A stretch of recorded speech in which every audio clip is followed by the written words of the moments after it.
Thank you for the contributions so far today. We're jumping back into our interrupted study that is entitled, Am I My Brother's Keeper? And subtitled with, I see nothing, I hear nothing, know nothing, I feel nothing when it comes to my brother's business. Plus, it's none of my business to know or do anything about it.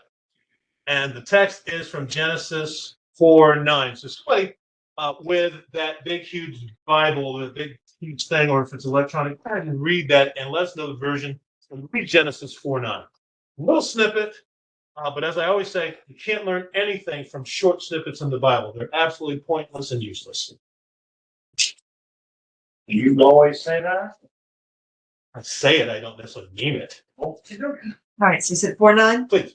All right, ESV version. Let's see. Then the Lord said to Cain, where is Abel your brother? And he said, oh, do not know. Am I my brother's keeper?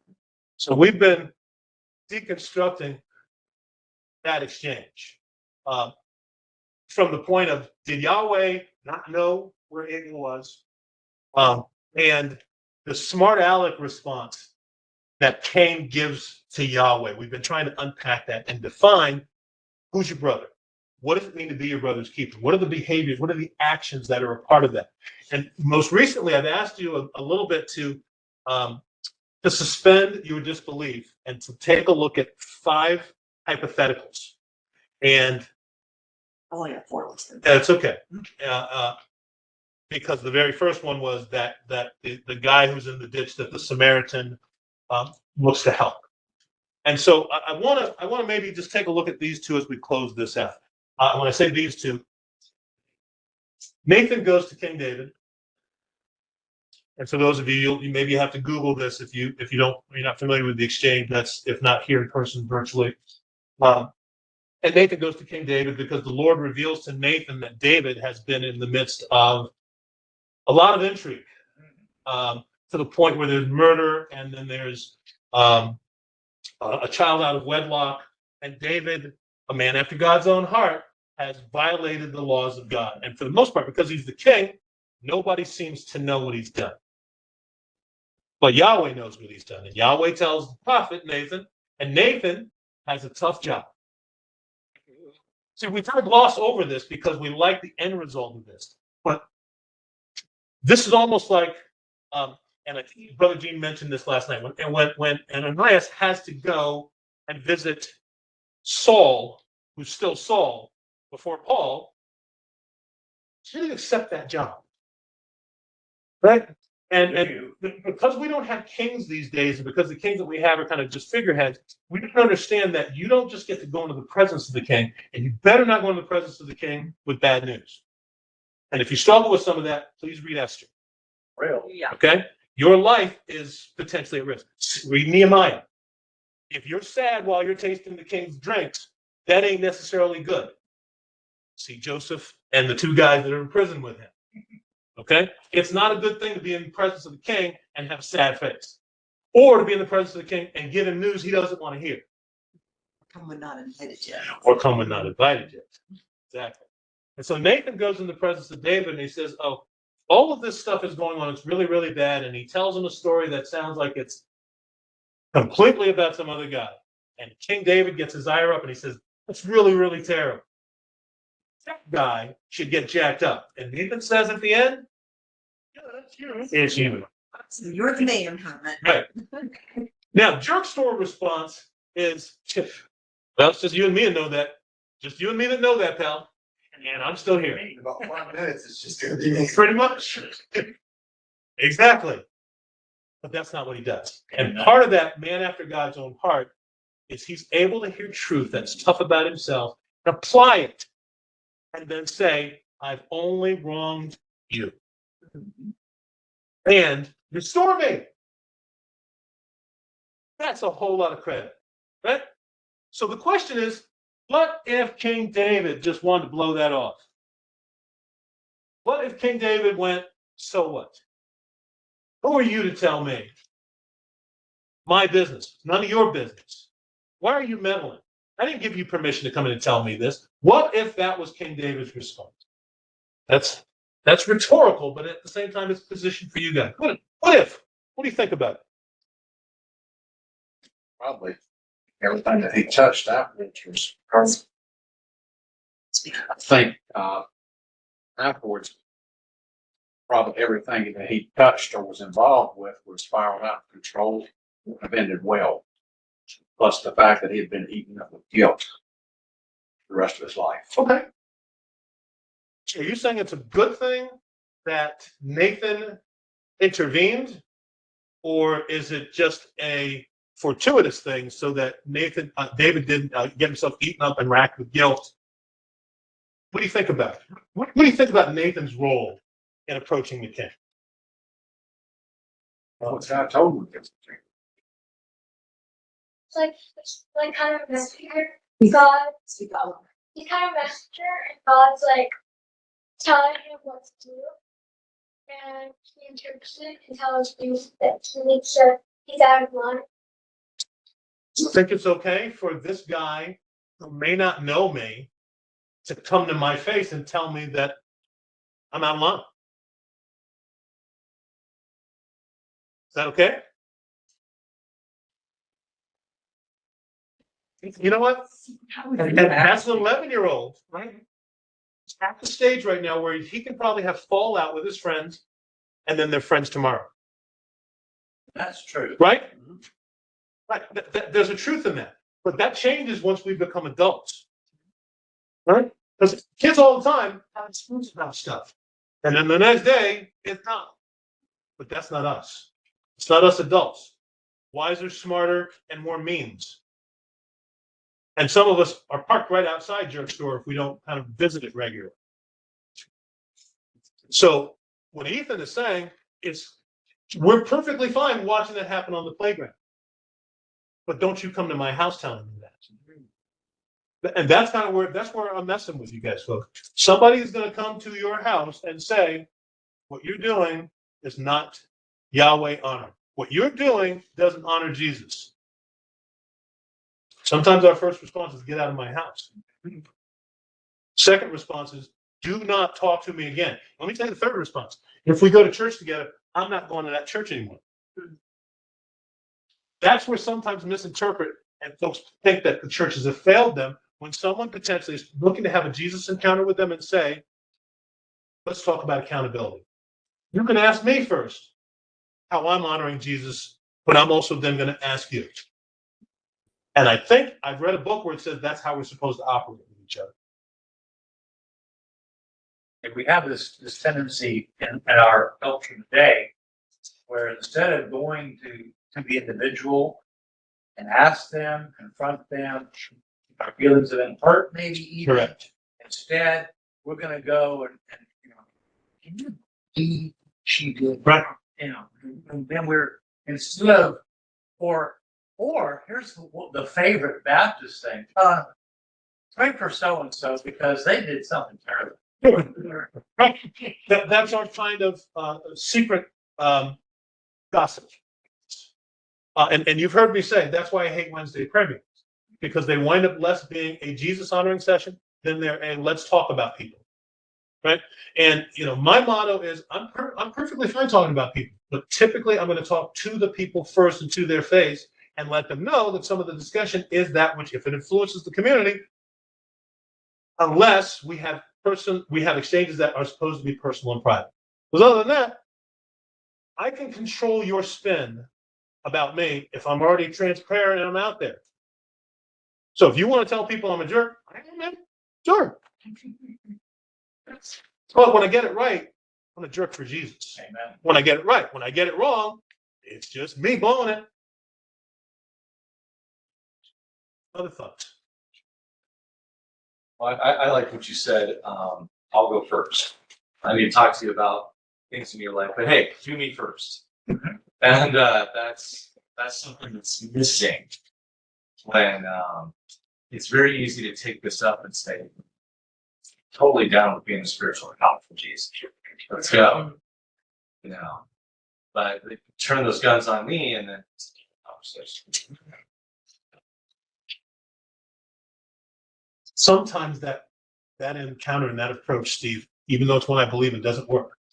Here's why I've learned it doesn't work. You ready for this? If you guys are honest.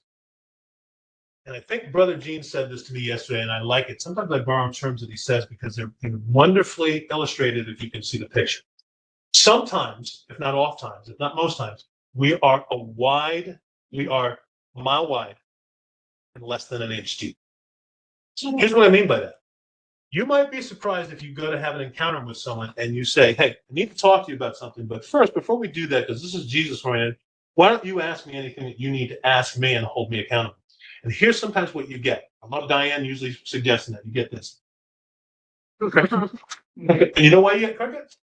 Because surprisingly, the people that you worship with ain't interested in your life. They're not interested. They've got their own stuff to do. They are stuck in their own myopic way of living.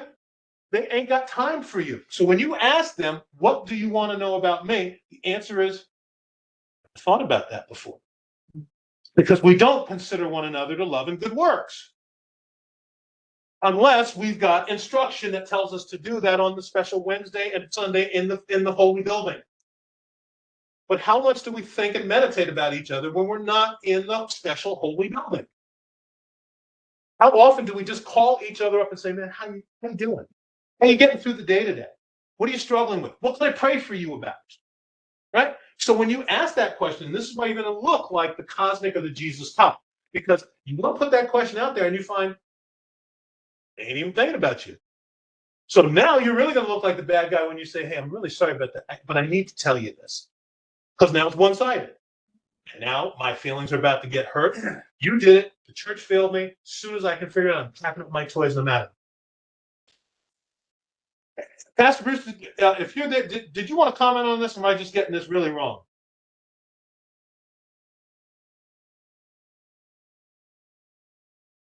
Well, I love what you're saying.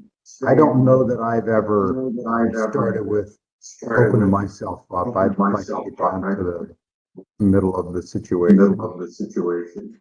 And I've got a heck of an echo. By the way. Yeah. All right. Thank you. I like what you're saying. If you don't ask it at the beginning, you will get it later in the conversation. So it's going to happen one way or the other, because typically when you bring forth, when you do the Nathan, unlike David, there's always a tendency for the response to be, well, what about you? In which case you're going to have to deal with it anyway. So perhaps asking the question up front would diffuse that a bit, but you're going to get it either way. Yeah, I think it's a posture that you have that habit of doing that.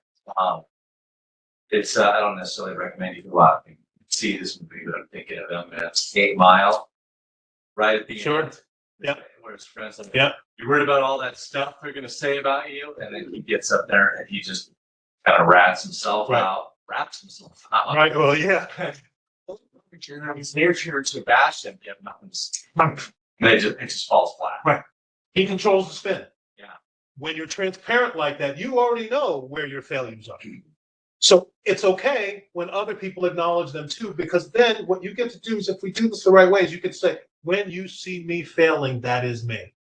Mm-hmm. When I rise above the water, that's when the Jesus in me is successful. And that's why, folks, when we watch these preachers or these leaders have such falls from with behavior they're involved in part, it's because there's not a transparency, right? And look, we live in a world where internet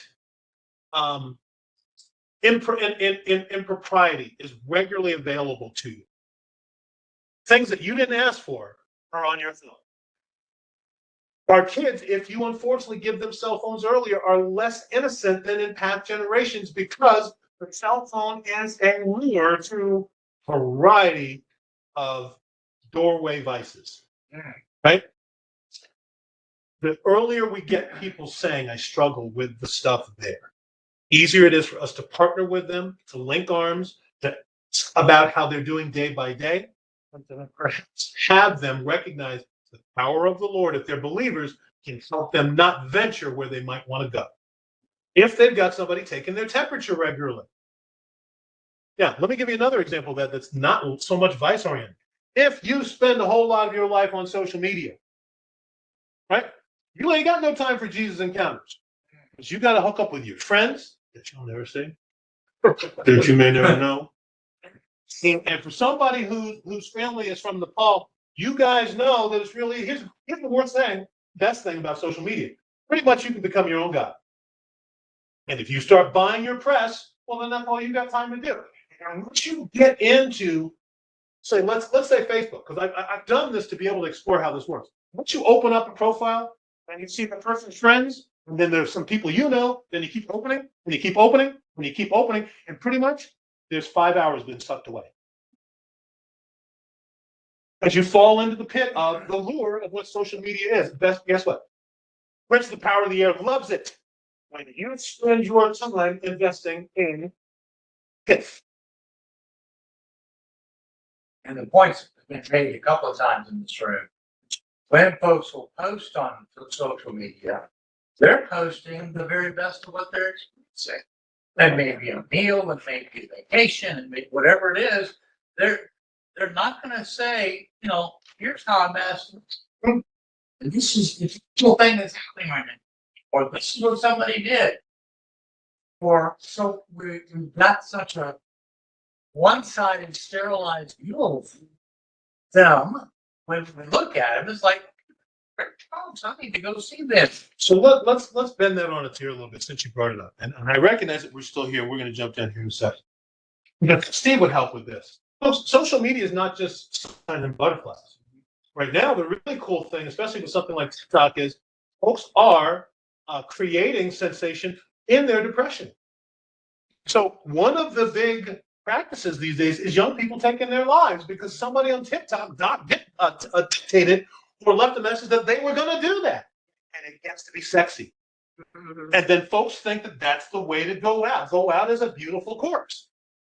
And that's why we have young people that are feeling hopeless, where they've got a story that resonates with somebody else who said something that was desperate, and they chose this particular methodology and film perhaps a part of it. And other folks go, yeah, that's the way I want to go out. That looks cool, even when it's not positive. And the adversary loves that. In many ways, it feels like people, even our young people, are getting cornered into hopelessness. And since us old guys don't know how to have Jesus encounters with a different generation, because we've kind of said, you know, can't talk to those people.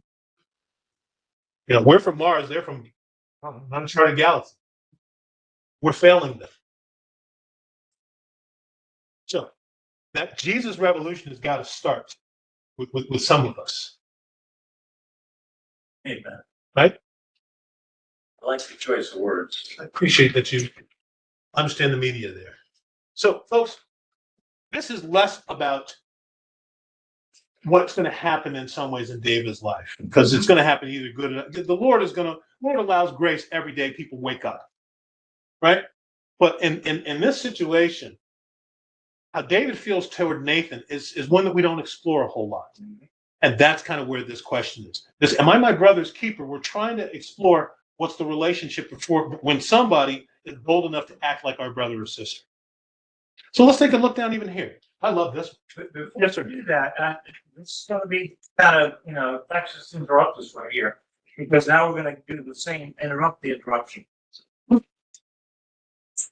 You mentioned something about Ananias going to talk to Saul of Tarsus. And I'm wondering, what if Ananias had taken the you know, I don't think so, Tim, approach, had the concept that Ananias was pursued with was, okay, Saul's great, man, he's going to be mine.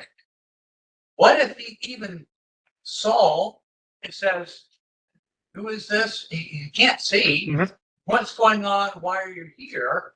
I'm wondering if there's a something to learn there as well, as far as our attitude toward let's go, talk to Osama bin Laden, who's gone now. And he's probably busted eternity wide open. But, if we are to and have an appointment with someone that's intolerant of our views. Right. How do we gain something from Ananias' encounter to strengthen? I appreciate you asking that. The answer's in the Old Testament. And it's in and has to do with a guy that we like a lot, Joshua. Be bold and thank you very much, of courage. Be courageous. Because if we believe that Yahweh, we believe that Jesus, we believe his Holy Spirit is preparing and with us, okay, the least I can lose is my life. And I got to figure out how to be okay with that. The least or the worst? Most. Okay. I mean, Sure. at this stage of the game, when we're talking about Christianity, it reminds me of a scene from an old movie, Deep in the Night, I think it was, or whatever. There's a fear that a guard is trying to instill in a young person. And an older person who is talking to them about Jesus said, have you trusted Jesus as your Savior? And they say, yes, I have. And then the guy in the same cell looks at the guard and says, now what can you do? I got no fear now. Correct. And when we think about, and you said it so many times, the guys who had seen the risen Christ, they were monsters, fearless. They were unstoppable. They were a force to be reckoned. Because they weren't afraid of death. Exactly. And I think we need to get to that place. Appreciate that. That's a great point. Joshua, you said Joshua? I believe. Okay. In fact, I know it's true because Steve mouthed it. You didn't hear Steve say it. But I said, be of good. And Steve, he went. Strong and good courage. Isn't that Joshua 1:9 or something like that? Yeah. That's where it is. So, Yeah. That whole Courageous movie, when it's a big Christian fan, remember what that was supposed to instill in us. And that's your answer is Joshua's getting tapped. Joshua's getting tapped to take over for the next guy. And Yahweh says, don't worry about it. I'm with you. And so, sometimes we have to get reminded by that in the New Testament, but that's really the theme of the New Testament anyway. You know what? I appreciate that too, because Joshua was the warrior. I mean, he's the warrior king, kind of like David. He's coming as a spiritual leader. He's coming on behind Moses, who more than anything else is kind of a political and spiritual leader, apart from this whole Egyptian and the sand guy. So Joshua's the one fighting the E-17 kind of thing. He's Joshua's down in the battle while Moses' hands are being held. Correct. And so when he's all of a sudden got to take a different kind of role, kind of like Peter did, and that's a whole other story. Mm-hmm. He actually has a bit of, okay, now I'm supposed to do what? Correct. And then all of a sudden he gets Joshua 1:9, told him, be strong, Right. have good courage. Right. Just apply it a different way. I don't need to worry about that. Correct. We need to do that. And we like to worry about stuff sometimes just more than just operate accordingly. And if you notice, and I know, Steve and I have been visiting us for the first time. It's real easy to use Bible terms and say obedience and all that sort of stuff, but sometimes church people hear those words and never really figure out what it looks like.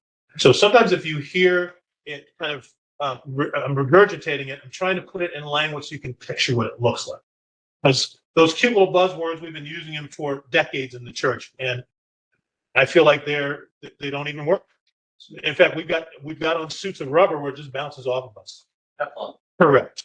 Yeah, I just want to share one thing. Now, this is for my uncle who shared the gospel to me. He told me that, he saw one guy, leader in the church, and he was a new believer, and then he was going to church, and then when he opened, he has their toothpaste and toothpaste. Right. And then he was so like, what he does with the, you do with the toothpaste? Is he cleaning? And then one day he was so curious, he asked him, why do you keep first to dress? No, at that time, democracy hasn't come to Nepal. Right. And so he said, you don't need to brush your teeth when you go to jail. So they are like, ready to when that courage is given to that guy saying, I told you, if I come to church, not for worshiping God, but at that time, please come and arrest me. Not saying that they don't go, but instead preparing to Preparing. go. And then saying like, yeah, I have this brush to dress to brush my teeth in the so courage is like just what I Right. courage is be ready to die for him. And that's the thing. Many people so impressed by Chinese or the Yes. Yes. people democracy can pure, they can be killed. They still love Jesus because they know the value of who Jesus is. So this is what was wonderful about our exchange yesterday is we read this stuff and it's really neat Christian inspiration. But we don't live in the United States ready to die for Jesus. There ain't no way. I'm an American. I have means. The state is not bigger than me yet. See COVID. I'm in control of my destiny. When you present accounts like that, where people, guys bring his toothbrush and toothpaste, because if he's worshiping Jesus, potentially his next stop could be prison. Potentially, depending on the nature of the prison, it potentially could be death after that. Guys, that's not how we live. And so you're talking about someone who has to depend on the Holy Spirit day by day if he's going to say Jesus is Lord. That is not us. That's why we're doing these kind of trainings, folks, so that we've got the kind of buttress that says we are prepared. There's a song in the gospel churches, the black gospel churches. We are soldiers in the army. We have to fight. Watch this. It's not a song we sing a lot. Although we have to die, we have to hold up the bloodstained banner. We have to hold it up until we die. Sometimes, especially with the worship music today, it is so cleaned up that the blood and the responsibility to Jesus's blood, we don't sing about that a whole lot. We sing about how much Jesus loves us and he loves me the way I am, and blah, blah, blah, blah. We don't recognize that depending on Jesus and saying he's my Lord can lead to the authorities coming to your door and taking you somewhere you don't want to go. See Jesus's prediction for Peter's life, right? What if Elisha said, I don't think so, Tim. "Good, good. Do you see where I live, dude? Do you see my plow? If this ain't mine, this is gonna be mine. Do you see the Tesla in the garage? Hey, you want me to wear a hairsuit and eat locusts and honey and carry a stick? Is you nuts? What do you think about that? Because that's what could have happened. We wouldn't get the names mixed up. Sorry. So true. Sorry, because I always get myself confused. I'm sorry. Thank you. So see, sorry, it's my You just been kicked out of some church. Oh, yeah. There you go. Okay. Certainly one of the consequences would be we wouldn't get this guy mixed up with you're a special person. What else about it? Elisha goes, nah, bro. I don't need that headache. Right. True. He gets a lot of headaches when it comes down to He it. certainly does. And you actually brought something I hadn't thought of before.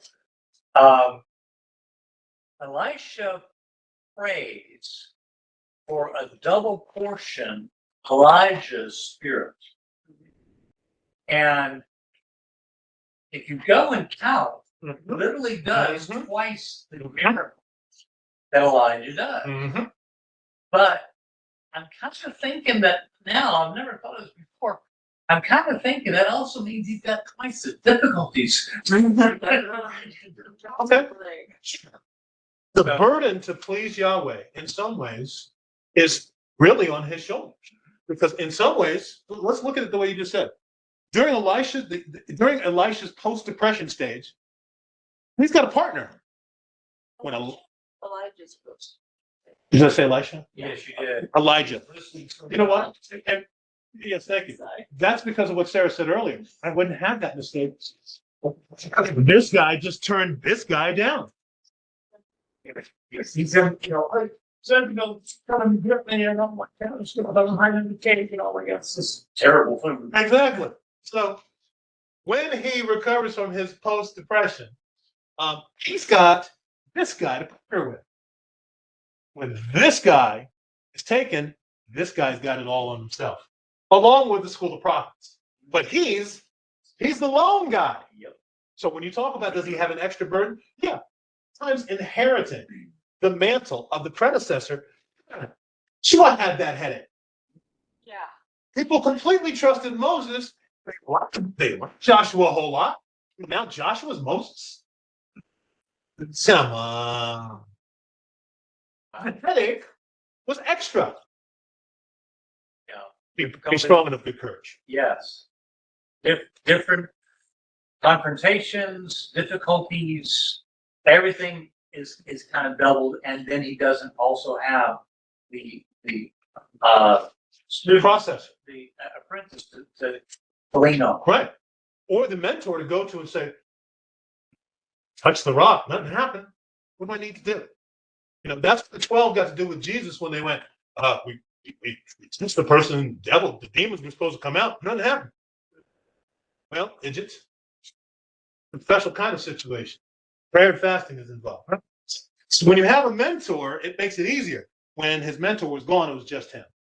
And I've told you my story, folks, that I wouldn't perhaps be here in the way that somebody not come to me and said, you need to not be sitting. You need to be teaching. And if I'm doing the short version of that, you remember that my response is, and you have been smoking crack. Yeah. Not Sarah's teeth. Correct. Right?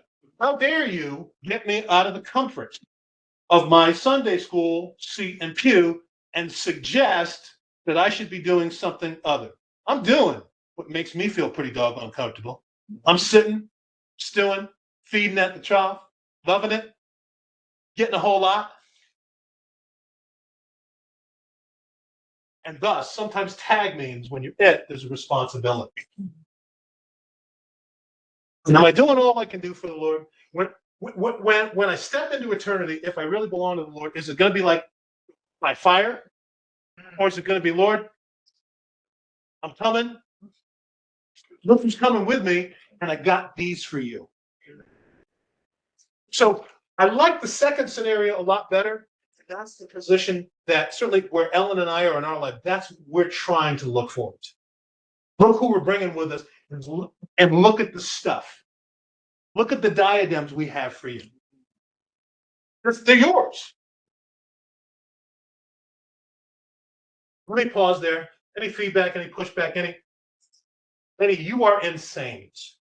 Oh, that's given. Appreciate it.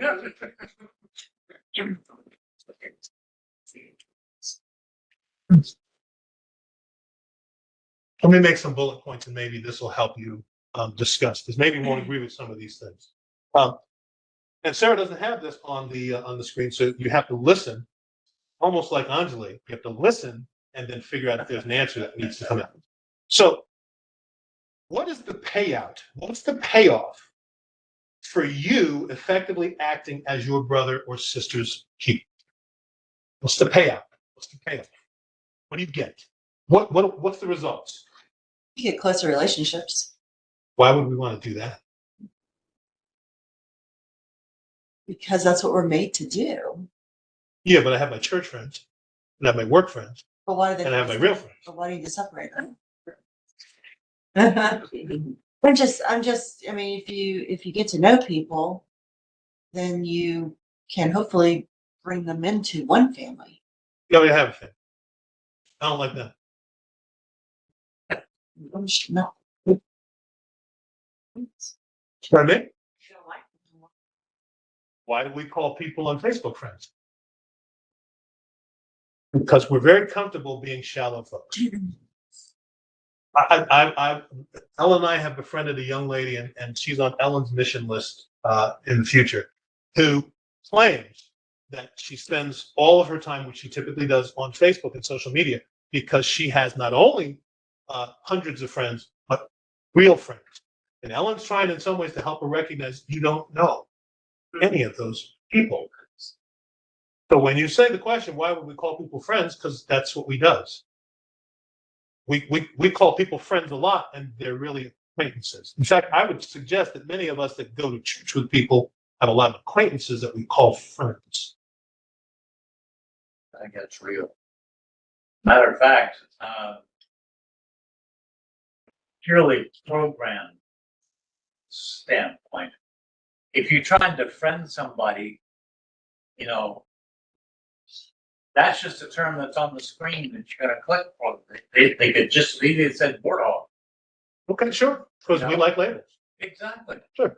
And if we want to try to, you know, catch up with our Warthog friends and we want to find out, you know, what the deal is with them, or find out what's behind the curtain, kind of the Oz wizard guy, find out what's really going on.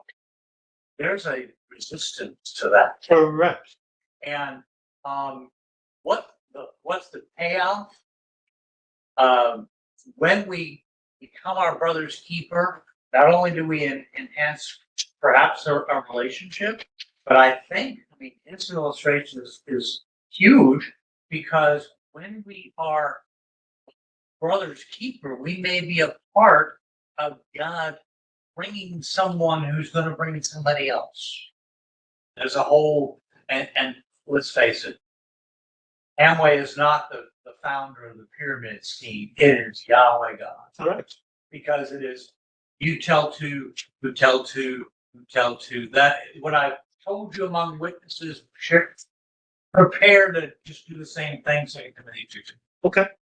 But the adversaries interrupted some of that. You think? Absolutely. But we don't recognize it in the way that we should. Because the way Jesus taught us to interact is not really what we do now. In fact, what we do is we hire a guy. Mm-hmm. We hire a guy. We ask him for a whole bunch of credentials because he is our interactor. And vicariously through his interactions, we all win. Bruce likes to say this a lot. We're an evangelical church. No, you're not. The guy you hired may have an evangelical bent, but you ain't. If you're not talking about Jesus regularly, you go someplace with your toothbrush and your toothpaste, you pretty much are living like you got nothing to lose. And so if you got nothing to lose, then you may not be investing anything every day. Right? So we say a whole lot of stuff, but we don't really believe it. And since the adversary has shown us you don't need to interact person by person to help people become believers and obedient, well, you can do that by text. You can do that by IMing. You can do that through emojis. And we've sucked at it. And the prince of the power of the air loves us for it. That's why he doesn't need to come against the church. Church is its own worst enemy right now. We're operating in a way that goes, yeah. You guys remember the song at the bowling alley the other night that I learned a little bit of history about? Church in some ways is paving highway to Hades. Insert your own favorite four-letter word that may be appropriate. So let me give you an answer to that, because Brother Dina, I like you helping to open that up. What do we get? Well, what's the payoff? In this world, the payout or the payoff in this world is a joyful, fulfilled, exciting, corporeal life. If we act and operate as our brother's keeper, our payoff, our payout is a joyful, fulfilled, exciting, corporeal life. What does that mean? Why would I say some schmegma like that? Okay. Why would I say that? Before you said that, I was going to say that there was a couple of things you could get right, doing that and doing it right.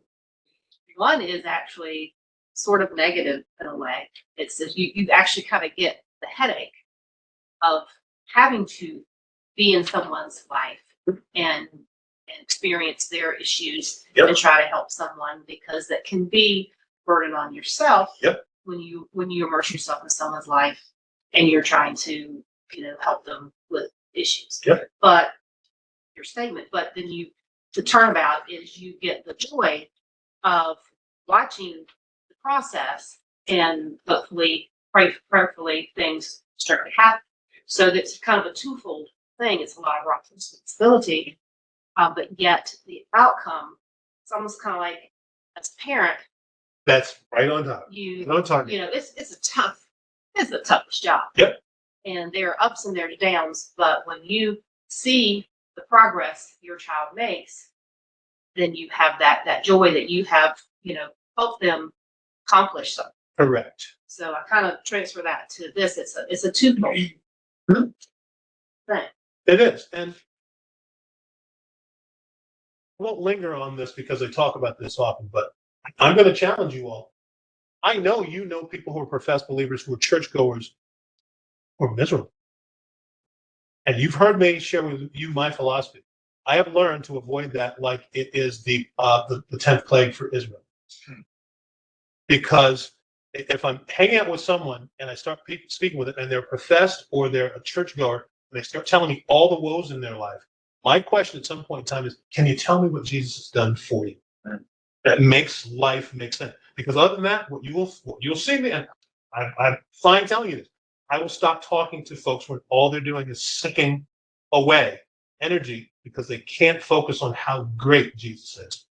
If everything is always stress and overwhelming, then what they've been unsuccessful doing is exchanging their burden, which is what is supposed to happen when people become believers in Jesus. Jesus takes yours and you get his, and his is extra light.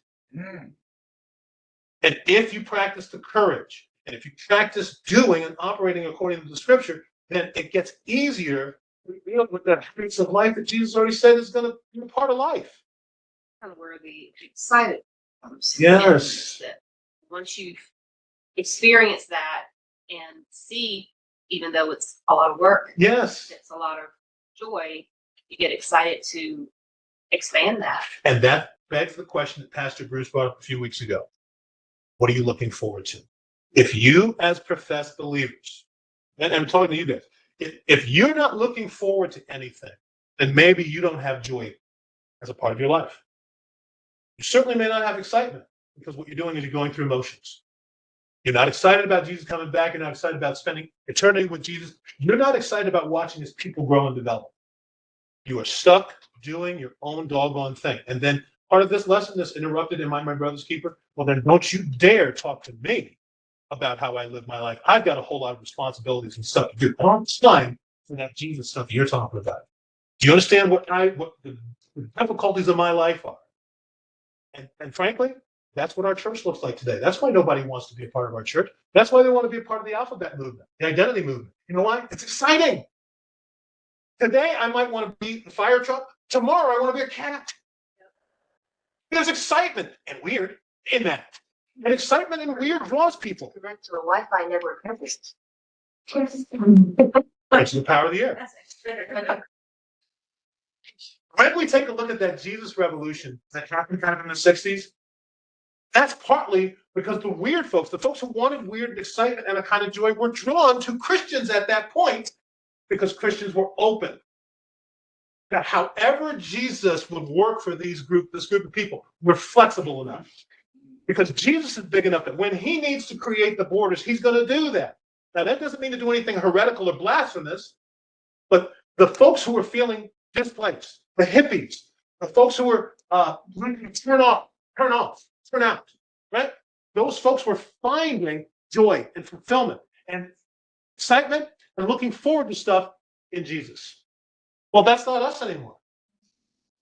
We are the antithesis of fun. Oh my gosh.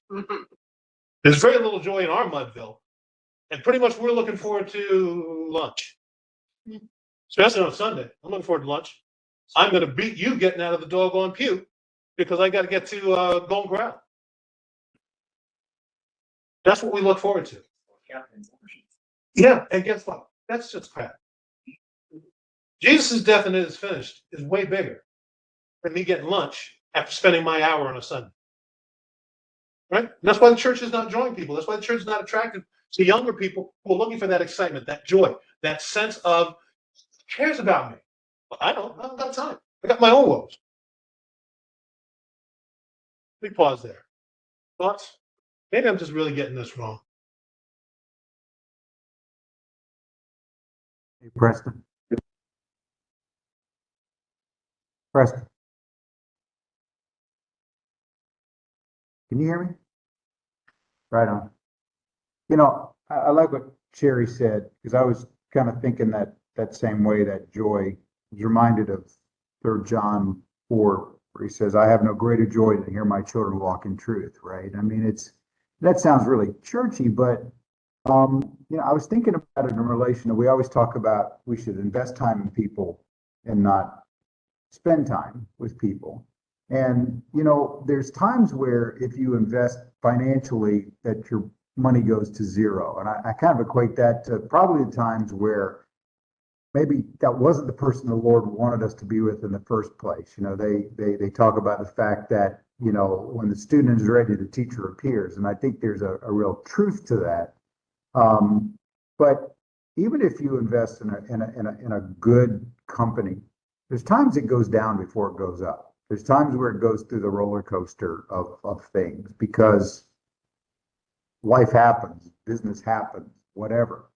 And so I think there's lots of times where we can invest in somebody and it takes a long while for it to actually bear fruit in a way that we can have joy, and you bang through it. And, you know, I think about the time that I spend with my buddy Ron out here, and there's weeks where I just feel like I'm just screaming into a vacuum, you know, and it's like, dude, and there's times where it's like, well, didn't we go over this before like 30 times? But then, you know, he'll come and say, well, this happened this week. And it's like, wow, where'd that come from? You know, and it's just something that we talked about a week or a month or a year ago. All of a sudden now he's applied it in his life, and he's doing something with it that has kingdom value. And you know, you can't help but kind of feel your chest puff up, you know, and you feel a little quiver in your throat, because you're like, wow, they're getting it. And, you know, I was kind of, just as you were asking the question, I was kind of thinking back over, you know, people that I've come to know here, that either it was corrective or it was, have you considered this? Like you were talking about with teaching. And you see them activate and you see them excel in that. And I tell you, there's not much better in life than that. When you see somebody that actually is operating in a way that not only do you notice, but other people notice. And then it starts to proliferate as they go forward from that. And yeah, I mean, I think that word joy pretty much is center of that. And to me, that's the payoff. I mean, sometimes, yeah, it dies a violent death. But if God is in it, if we do not lose hope, you will reap. So you just got to hang, and to see that come to fruition, there's not much better in life. That's a different commitment, folks, and maybe what we're used to. And that's where the challenge is. Yeah, we like our check boxes instead of the messiness of lives. And I'm going to say it again. I apologize for the repeat. Connie Frisbee, from the original real Connie Frisbee, said that the next Great Awakening is not going to be probably coming from the church, because the church is all of what you just described being not exciting, not full of joy, so terrible, frankly, it's going to probably come from an individual, something like Bonnie, although he has issues. I think it's going to come from a place where Yahweh God allows His Spirit to be especially upon somebody. Not counterfeit, reality. We see God doing stuff, and then that's going to bring an excitement that's different. It's not going to be, the church really kind of, in general, kind of messed it up and sanitized it and pasteurized it and all kind of iced it so that it's no longer what, it's not attacking the gates of hell anymore.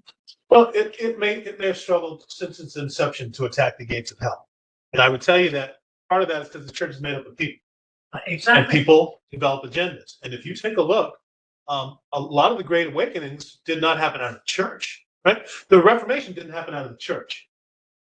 The Reformation happened because the Lord brought conviction on men who challenged what the church was. And the excitement and the joy that came after that was when folks recognized they themselves alone could worship Jesus. They didn't need liturgy. They didn't need icons. They didn't need to be in a place. Almost like the encounter with Jesus at the woman at the well. That's what the Reformation helped to do, even previous to 1830, 1840s, previous to the Jesus Revolution. It's the Lord moves among His people. Look. Jesus said, "Here's my church, right? The gates of hell will not prevail against that." But it doesn't mean the church is not going to operate like they're idiots, because we did. But you're right. The power of the Holy Spirit is huge. Sometimes we don't want to be aware of it, and we don't want it to impact men. That's why when I was listening to Steve's stories, Steve K, not regular Steve Reagan. When Steve K said, I was moved, and the Lord said, I said, Lord, someplace, and the Lord opened up Nepal, and then it closed, and Steve went until Nepal opened up again. So sometimes it's, my Lord, trying to send me. If you got no other choice, but have another choice, please. That's how we operate. Toothbrush and toothpaste. I would hope that resonates with you. Right? In some ways, maybe from a political standpoint, that's Nazi Germany. Mm-hmm. You had to be ready with your dowry because you could be arrested and taken to an internment camp. And later, the furnaces, right? At any point in time, you need to be ready to escape Egypt. Mm-hmm. A couple other points, and then we'll call it a day. Thank you, by the way, guys. If you act as your brother and sister's keeper, what is your responsibility to protect yourself? Because this is the question. If I'm going to go in and I'm going to do what the Lord's impacted or impressed me to in terms of being a Nathan, what's my responsibility to protect myself? So let me throw this out there. You must apply the same standards to yourself that you insist on for others. That's why you want to open yourself up and say, Mom, please throw your darts and your arrows. And like Bruce said, sometimes we're not comfortable leading that, but during the course of the interaction, somebody's going to say, what about you? You did this. Be ready to field that question and use the same measurement, same metric that you're using to present to somebody else, right? And this is where judge not lest you be judged. This is where that can be ardent reminder to prevent this occurrence. And that means don't counsel, don't instruct, don't advise until you've applied the same standards to your circumstances and your life first. Don't be expecting that somebody who has certain credentials and experience as a believer to be about more than you are. If you're going to confront them and say, this is what we want you to do, then doggone it, you better at least have some elements of that in your own life. Otherwise, it's not fair to ask somebody to do that which you're not willing to do yourself. We do that a lot as church people. And we take credit for other people's stuff. So I'm going to close with this. And finish with this interrupted study. Some bullets to take with you. Jerry said this. People are messy. People are messy. Relationships are messier. That's why it's okay for me to be your acquaintance, and then I don't want to be involved in your stuff because the relationship is messier. That's why we like church people, but we don't really get involved. That's why I have my church friends, my work friends, and my real friends. It's easier to just avoid situations, confrontations, and arguments and hurt feelings. That's typically why you don't get involved. And we talked about this before, because you're protecting yourself from getting your feelings hurt. Think about that. You've done that with your family members. That's probably why you don't witness to some of your family. That's why you don't talk about Jesus to your family members, because somebody's going to look at you weird. Be that guy. Right. So what? Your family's the one place that they have to take you in, even when you don't want to be taken in. They're still going to like you. No, they're going to love you when they don't like you. Jesus' promise to us in John 10:10 is for now and for eternity. Because I'm running over time, I'm not going to go to that. You guys go to John 10:10. That promise is for now and for eternity. And then the last point is this: is how do you measure your individual success with being your brother's keeper? Romans 8:29.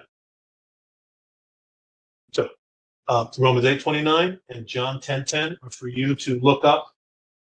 And please be aware and ask about this stuff going forward. We certainly have Jesus encounters, right? But the other thing is, and I like Bruce reminding us, what are you looking forward to? If the answer is not very much, then you need to check yourself. Yes, Sherry. John 10:10. Romans 8:29. If your life is chock full of I've got to, stresses, it's too miserable, then you may need to consider just a closer walk with Jesus. And if you're walking with Jesus, and if your experience is only your testimony from 40, 50 years ago, maybe you're not walking with the King right now. All right. Pushbacks, comments, sick of yous, any of that sort of stuff. I watched a video yesterday. I think it was on YouTube, and it was of this girl who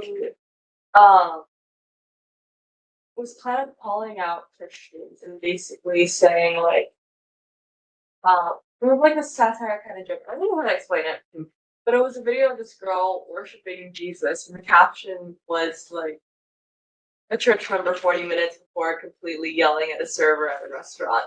It's like,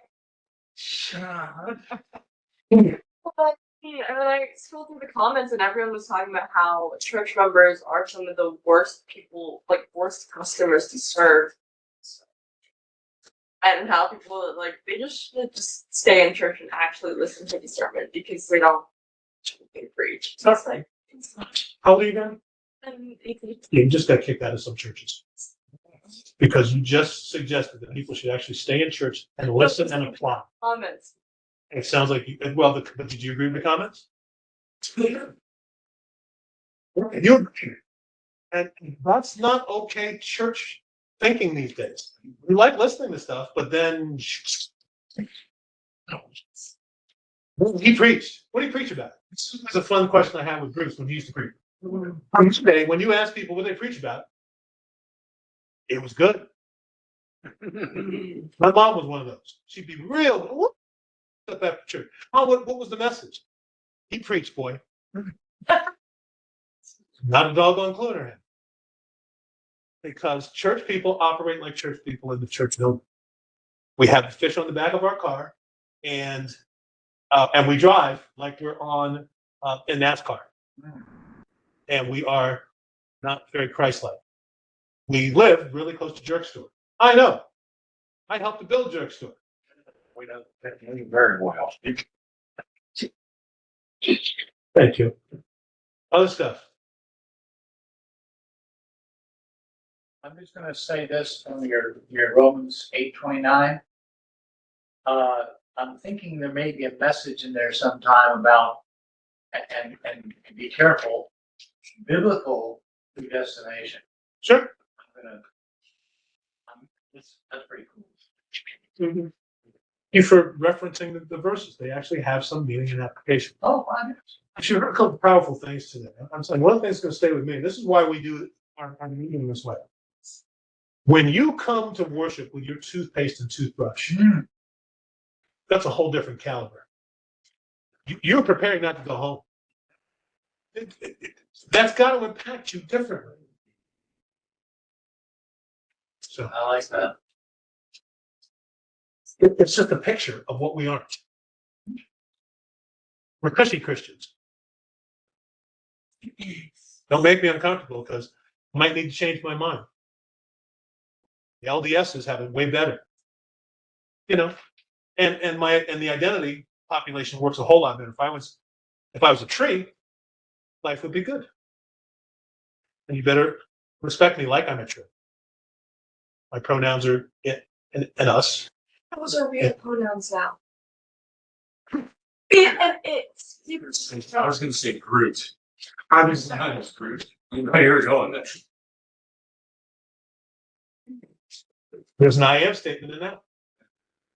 I'm still kind of thinking that we need to, if I need to go to Cobblestone and identify as a 31-inch tall baby so that I can get in for free and then let them try to say science and stuff. Why not? Kids eat for free. You can eat for free. I identify as. If you identify as a kid, sure. I'm here to tell you that my identity is different than what I say it is. Exactly. I'm going to sue you. Try to invalidate. See, now you're enjoying the fun of the silliness of the life we're all in right now. Let's pray and let's move on to the number next thing. Thank you all for your participation, your contributions. Thank you for sitting where you've been sitting. It's a fun day.